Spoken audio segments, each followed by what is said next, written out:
The Waterpik WP 580 features a rechargeable lithium-ion battery with a magnetic USB charging base designed for easy and secure alignment. When setting it up for the first time, remove all packaging and protective films, rinse the reservoir and tip, and place the unit on the charger for a full 4-hour initial charge. This helps properly condition the battery. The LED indicator keeps you informed during charging. Amber means it's actively charging, green shows a full battery, and red signals a low charge level.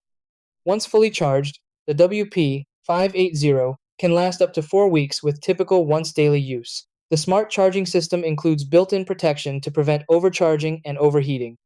For reliable performance, wipe the magnetic charging contacts monthly with a dry cloth to prevent dust buildup.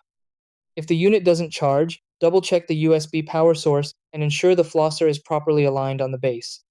Over time, reduced battery life is normal, especially after a few years of regular use.